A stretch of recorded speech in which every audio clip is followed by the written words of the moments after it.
بسم اللہ الرحمن الرحیم۔ میرے چینل پر خوش آمدید۔ کہانی کا آغاز کرتے ہیں۔ شہزادی نگینہ بادشاہ کی اکلوتی بیٹی تھی، اس لیے بادشاہ اسے دل و جان سے چاہتا تھا۔ وہ نہایت حسین و جمیل اور عقل مند تھی۔ جب وہ بڑی ہوئی تو بادشاہ اور ملکہ کو اس کی شادی کی فکر ہوئی۔ اسی دوران اس کے دو شہزادوں کے رشتے بھی آئے۔ بادشاہ کو فیصلہ کرنا دشوار ہو گیا کہ اس کی شادی کس سے کرے۔ اس نے اس بارے میں ملکہ سے بھی مشورہ کیا، مگر وہ بھی کسی نتیجے پر نہ پہنچ سکی، اس لیے یہ معاملہ حل نہ ہو سکا۔ وہ دونوں پڑوسی ملکوں کے شہزادے تھے۔ ایک شہزادے کا نام شاندار تھا اور وہ نہایت نیک، عقل مند، بہادر اور بہت ہی خوبصورت تھا۔ دوسرے شہزادے کا نام دلشاد تھا۔ وہ نہ تو نیک تھا اور نہ ہی عقل مند اور نہ ہی بہادر تھا۔ اس نے چپکے چپکے دل میں سوچ لیا تھا کہ شہزادی نگینہ سے شادی کرنے کے بعد کوئی سازش کر کے بادشاہ کے تخت پر قبضہ کر لے گا۔ چونکہ شادی پوری زندگی کا معاملہ تھی، اس لیے ملکہ نے فیصلہ کیا کہ وہ اس سلسلے میں شہزادی نگینہ سے اس کی رائے ضرور معلوم کرے گی۔ وہ جس شہزادے کو بھی پسند کرے گی، اس سے اس کی شادی کروا دی جائے گی۔ جب اس نے دونوں شہزادوں کے بارے میں ساری معلومات بتا کر شہزادی نگینہ سے پوچھا تو وہ بولی، امی حضور، آپ نے میری تربیت کچھ اس طرح کی ہے کہ میں اپنے ماں باپ کے فیصلوں پر سر جھکانے والی لڑکی بن گئی ہوں۔ آپ جہاں کہیں گی اور جس سے بھی کہیں گی میں شادی کر لوں گی۔ ملکہ یہ بات سن کر خوش ہو گئی۔ اس نے شہزادی نگینہ کو گلے سے لگا کر پیار کیا اور بولی، جیتی رہو، تمہارے لیے دو شہزادوں کے رشتے آئے ہیں جن کے بارے میں ہم تفصیل تمہیں بتا ہی چکے ہیں۔ ہماری سمجھ میں کچھ نہیں آ رہا کہ کسے ہاں کریں اور کسے نہ۔ تم فیصلہ کر کے ہمیں بتا دو کہ کس شہزادے سے شادی کرنا پسند کرو گی۔ امی حضور، شادی کے لیے آپ کا جو فیصلہ ہوگا مجھے منظور ہے۔ شہزادی نگینہ نے دھیرے سے اپنی بات دہرائی، کہہ تو رہی ہوں کہ ہماری سمجھ میں نہیں آ رہا۔ ملکہ نے قدرے جھنجھلا کر کہا۔ شہزادی نگینہ کچھ سوچ کر بولی، تو پھر ٹھیک ہے، میں اس شہزادے سے شادی کروں گی جو میری 3 شرطیں پوری کرے گا۔ اچھا، وہ شرطیں کیا ہیں؟ ملکہ نے حیرانی سے پوچھا۔ میری پہلی شرط یہ ہے کہ وہ اس تالاب میں تیر کر دکھائے جس میں آدم ہور مگرمچھ رہتا ہے۔ میری دوسری شرط یہ ہے کہ وہ چاولوں سے بری ہوئی دیگ کھائے۔ اور میری تیسری اور آخری شرط یہ ہے کہ وہ سوتا ہوا گھوڑا لائے اور اس پر سواری کر کے دکھائے۔ شہزادی نگینہ نے مسکراتے ہوئے کہا۔ ملکہ اسے حیرت سے گھورنے لگی اور پھر اٹھتے ہوئے بولی، اس کا مطلب ہے کہ تم شادی کرنا ہی نہیں چاہتی۔ کوئی بھی تمہاری یہ عجیب و غریب شرطیں پوری نہیں کر پائے گا۔ تمہیں پتا ہے تالاب کا آدم ہور مگرمچھ کتنا خوفناک اور بڑا ہے۔ کس میں ہمت ہے کہ وہ اس تالاب میں تیر کر دکھائے؟ پھر کون سا شہزادہ دیگ پر چاول کھا سکے گا؟ شہزادے تو ویسے بھی نرم و نازک غذا کھاتے ہیں، تھوڑا سا ہی کچھ کھا لیں تو ان کا پیٹ بھر جاتا ہے۔ اور سوتے ہوئے گھوڑے پر بھلا کون سواری کر کے دکھائے گا؟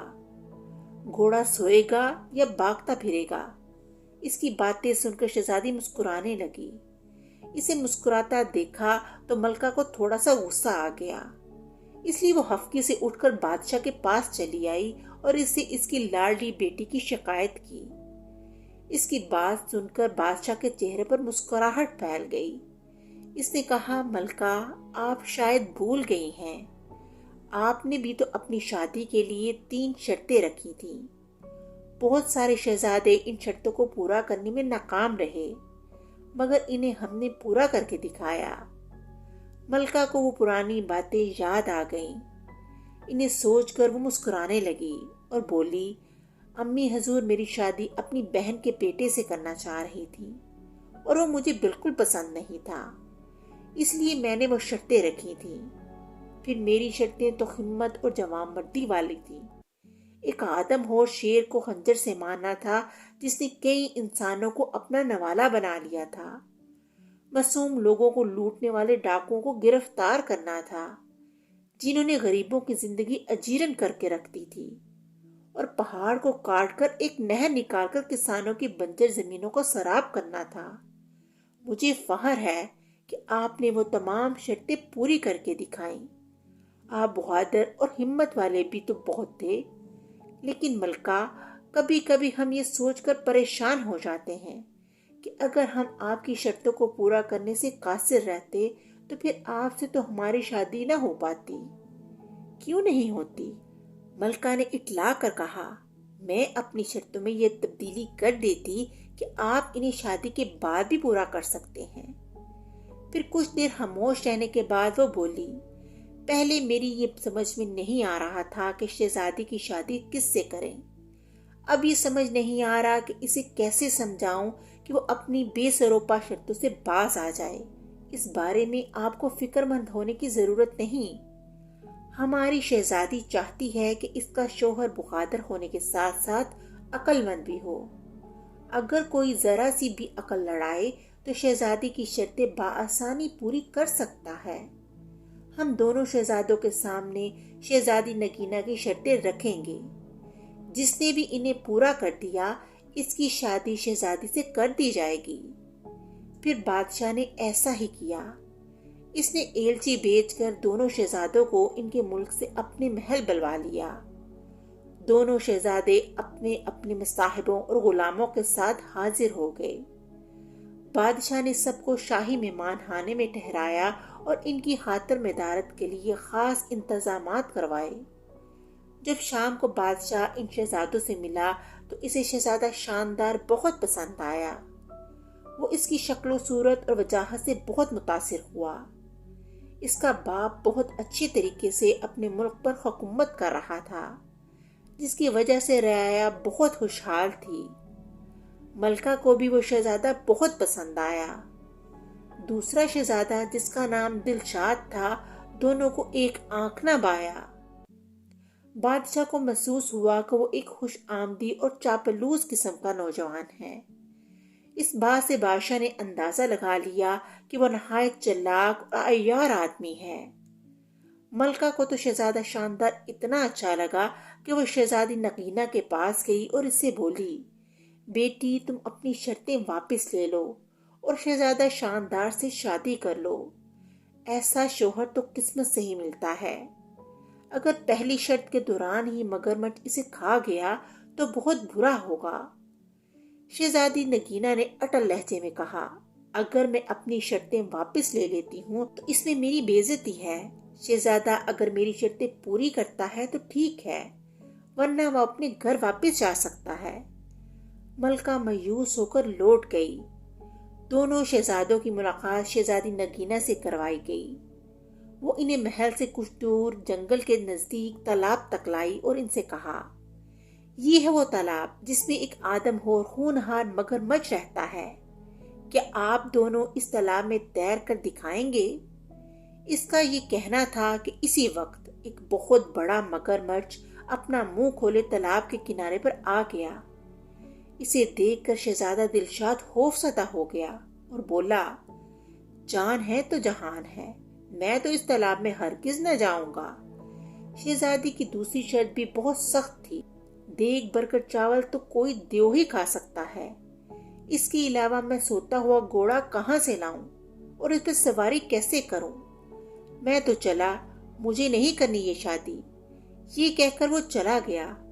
اس کے جانے کے بعد شہزادہ شاندار نے کہا، شہزادی صاحبہ، کل میں آپ کو اس تالاب میں تیر کر دکھاؤں گا۔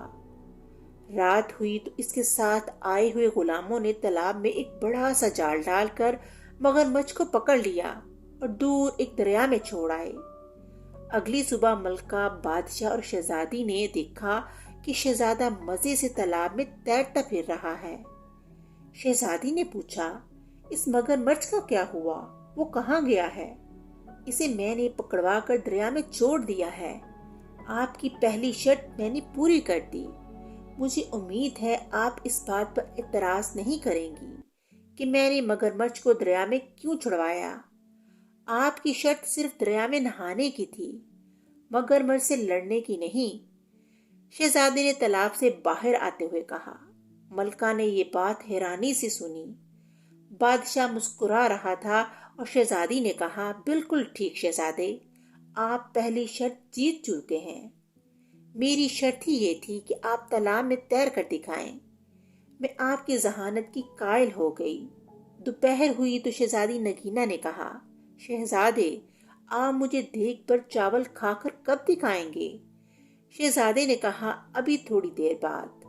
یہ کہہ کر شہزادہ شاندار نے کھڑکی سے باہر جھانک کر دیکھا۔ اس کا ایک مصاحب 2 غلاموں کے ساتھ لمبے لمبے ٹھگ بڑھتا ہوا محل کی جانب آ رہا تھا۔ شہزادہ شاندار بادشاہ سے اجازت لے کر باہر نکلا اور اپنے مصاحب سے کوئی چیز لے کر جیب میں رکھی اور واپس آ گیا۔ اتنی دیر میں ملازموں نے دسترخوان چن دیا تھا۔ وہ اپنے ساتھ چاولوں کی ایک بڑی سی دیگ بھی لے آئے، جسے انہوں نے دسترخوان کے بیچوں بیچ رکھ دیا۔ دیگ کو دیکھ کر بادشاہ کے چہرے پر فکر مندی کے آثار نظر آئے۔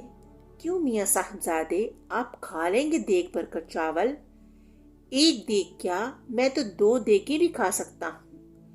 یہ کہہ کر شہزادہ شاندار نے اپنی جیب سے ایک نہایت چھوٹی سی داتی دیگ نکالی جو اس کے ملازم بازار سے خاص طور پر بنوا کر لائے تھے۔ اس نے اسے چاولوں سے بھرا اور شہزادی نگینا کے سامنے پوری دیگ چٹ کر گیا۔ شہزادی صاحبہ، آپ کی دوسری شرط بھی پوری ہو گئی، میں نے دیگ بھر کر چاول کھا لیے ہیں۔ اس کی بات سن کر شہزادی نگینا ہنس ہنس کے لوٹ پوٹ ہو گئی۔ بادشاہ نے ملکہ سے کہا، بیگم، اب اپنی بیٹی کی شادی کی تیاری شروع کر دیں۔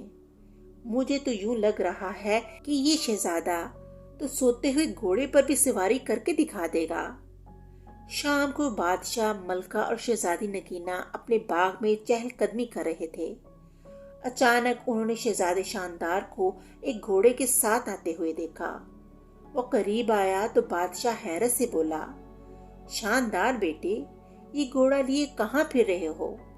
شہزادہ شاندار نے بڑے فخر سے بتایا، یہ گھوڑا نہایت قیمتی ہے، میں اسے منڈی سے خرید کر لا رہا ہوں۔ اس کے مالک نے مجھے بتایا تھا کہ یہ حاتم طائی کے گھوڑوں کی نسل سے ہے۔ اس کا تو میں نے ایک بڑا اچھا سا نام بھی رکھ دیا ہے۔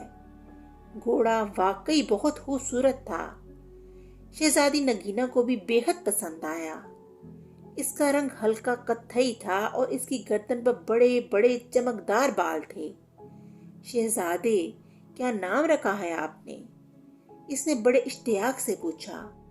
شہزادی صاحبہ، میں نے اس کا نام رکھا ہے سوتا ہوا گھوڑا۔ چونکہ یہ میرا گھوڑا ہے، میں جو بھی اس کا نام رکھوں میری مرضی۔ اب میں آپ کو سوتے ہوئے گھوڑے پر سوار ہو کر دکھاؤں گا تاکہ آپ کی تیسری شرط بھی پوری ہو سکے۔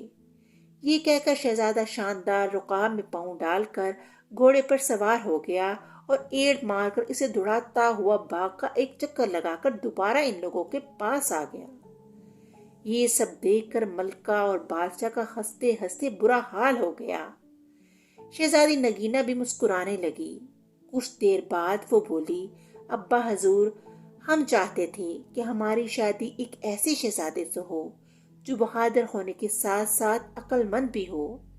ہم نے اپنی شرطیں اسی لیے رکھی تھیں کہ انہیں پورا کرنے والے کی ذہانت کا امتحان ہو سکے۔